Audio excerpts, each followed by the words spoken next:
રોજ એવો કિસ્સો બને જેને લઈ અને આપણે દીકરીઓની સુરક્ષાને લઈને વાતો કરવી પડે. સ્વાભાવિક રીતે આપણે દીકરીઓની સુરક્ષાને લઈ અને વાતો કરીએ ત્યારે કોઈ અજાણ્યા વ્યક્તિની વાત થવી જોઈએ કે બહારનો વ્યક્તિ હોય ને એને લઈને આપણે સુરક્ષિત મહેસૂસ કરવાની વાત કરીએ. પણ હવે તો એ પણ નથી રહ્યું, કારણ કે એક દીકરી પોતાના જ ઘરમાં સુખી નથી કે પોતાના જ ઘરમાં સેફ નથી. આ એટલે કહેવું પડી રહ્યું છે કારણ કે રાજકોટમાંથી એક એવો કિસ્સો સામે આવ્યો છે જેમાં હવસખોર કાકાની હેવાનિયત સામે આવી છે. શું સમગ્ર મામલો છે તેની વિગતે વાત આજની ક્રાઇમ સ્ટોરીમાં. નમસ્કાર, ગુજરાત તક સાથે હું જ્યોતિકા.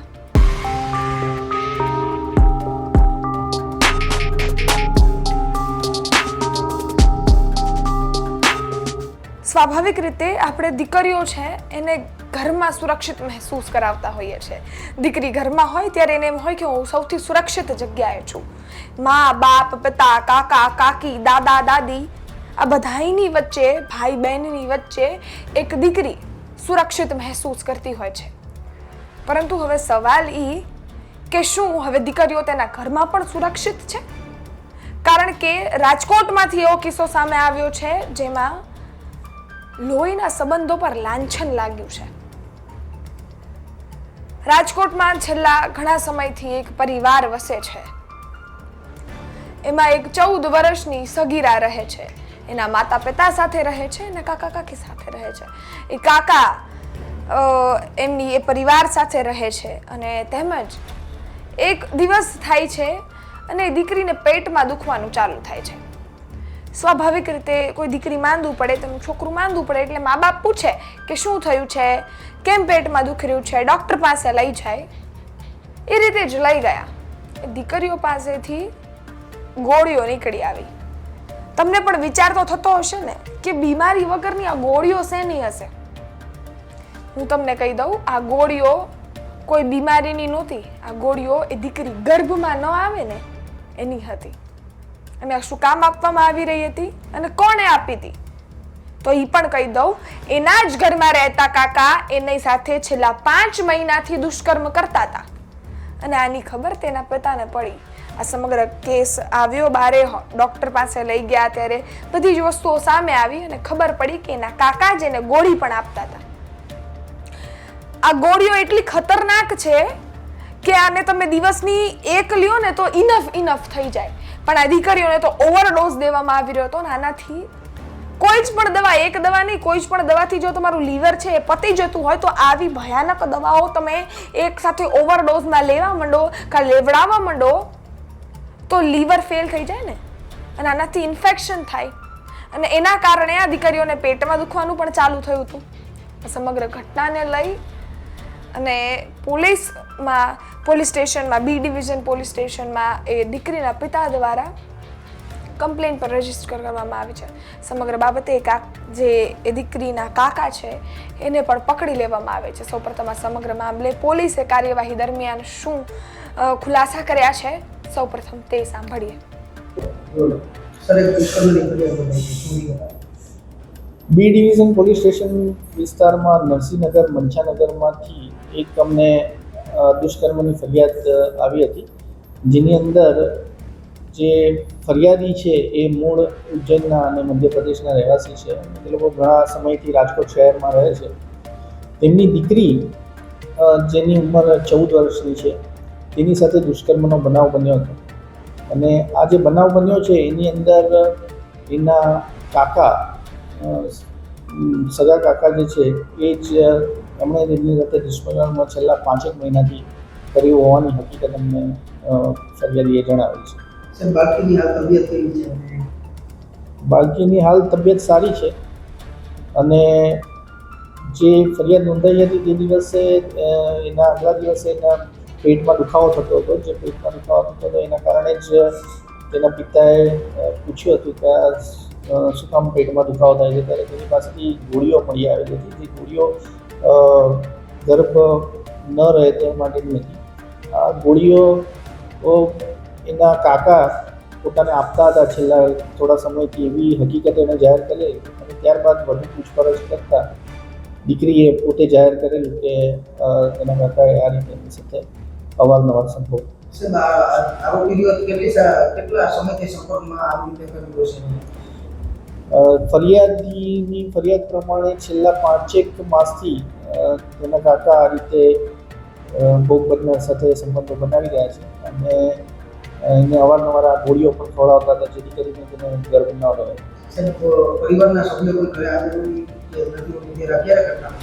આ ઘટના જ્યારે ભોગ બનનાર અને આ આરોપી એકલા ઘરે હોય તેવા સમયે, કારણ કે આ સંયુક્ત કુટુંબમાં રહેતા હતા અને એક જ ઘરમાં સાથે રહેતા હતા, જેથી જ્યારે પણ એવો મોકો મળતો કે જ્યારે બંને એકલા હોય ઘરે, ત્યારે એ સમયનો લાભ ઉઠાવી અને ધમકાવી અને આ દીકરી સાથે આ રીતનું કામ કરતા. સાહેબ, આરોપીની પત્ની કઈ રિસામણા પરિવાર પર વાત છે, આપની વિગત શું છે? આરોપીની પત્ની જે છે તે છેલ્લા 8-1 માસથી રીસામણે એના ગામ મધ્યપ્રદેશ ખાતે ગયેલી છે અને આ રીસામણે હોવાથી આ એકલા અહીંયા એના ભાઈ સાથે રહેતા હતા. સાહેબ, હાલ કઈ કલમ હેઠળ ગુનો નોંધ્યો? હાલ પોક્સોની અને આઈપીસીની અલગ-અલગ કલમો હેઠળ અમે ગુનો નોંધ્યો છે અને આરોપીની ધરપકડ કરી. સાહેબ, ક્યાં પુરાવા આરોપી? આરોપીના અમે કપડાં કબજે કર્યા છે. તેના એ સિવાય જે જગ્યા પર આ બનાવ બન્યો છે તે બનાવવાળી જગ્યા પરથી પણ મહત્ત્વના પુરાવા એકત્ર કર્યા છે. તેમજ એફએસએલના અધિકારીઓ અને ક્રાઇમના જે એક્સપર્ટ અધિકારીઓ છે તેને સાથે રાખીને જે પણ મહત્ત્વના પુરાવા ત્યાંથી મળ્યા છે તે પણ અમે લીધા છે. એ ઉપરાંત આગલા દિવસે જ્યારે ભોગ બનનારના પિતાએ પૂછવા માટે કે આ ખરેખર દવાઓ તમે પીવડાવતા હતા કે કેમ, એવું મેસેજ કર્યો હતો, તો એ વોટ્સઅપ મેસેજ અને એ તમામ ચેટિંગ જે છે ફરિયાદી અને આરોપી વચ્ચે થયેલી તે રિકવર કરવા માટે અમે તેમનો મોબાઈલ પણ કબજે લીધો છે આરોપી. આપણે સાંભળીએ સમગ્ર ઘટનાને લઈ અને બી ડિવિઝનના પીઆઈને સમગ્ર બાબતે તેમને આ કેસની કાર્યવાહી કઈ રીતે કરી, શું હતું અને કઈ રીતે આ સમગ્ર કિસ્સો બહાર પડ્યો એની આપણને જાણકારી આપી. પરંતુ જ્યારે આપણે દીકરીઓ છે એને સ્પોર્ટ્સમાં આગળ વધારવાની વાત કરીએ છીએ, દીકરીઓને ભણવા માટે દેશ વિદેશ મોકલીએ છીએ, દીકરીઓ માટે એવું કહીએ છીએ કે એક એવું એન્વાયરમેન્ટ બનાવવામાં આવે જ્યાં દીકરીઓ ખુલીને એના મનના પ્રશ્નો મૂકી શકે, ત્યાં જો હવે એના ઘરમાં જ દીકરીઓને આ પરિસ્થિતિમાંથી જવું પડશે, આ જ પરિસ્થિતિ ભોગવવી પડશે, તો હવે દીકરીઓ સુરક્ષિત ક્યાં છે? ન એના મિત્ર સર્કલમાં, ન એના સ્કૂલમાં, ન એના કોલેજમાં, ન એના ઘરમાં પણ. એને એના લોહીના સંબંધો પર પણ વિશ્વાસ નહીં કરવાનો. આ હવસખોર કાકાની હેવાનિયત જે રીતે સામે આવી છે એનાથી અનેક પ્રશ્નો ઊભા થાય છે કે હવે આપણા ગુજરાતમાં, સમગ્ર ગુજરાતમાં દીકરીઓની સુરક્ષાની વાત થાય ને ત્યારે સૌથી મોટો પ્રશ્નાર્થ ચિહ્ન લાગી જાય છે.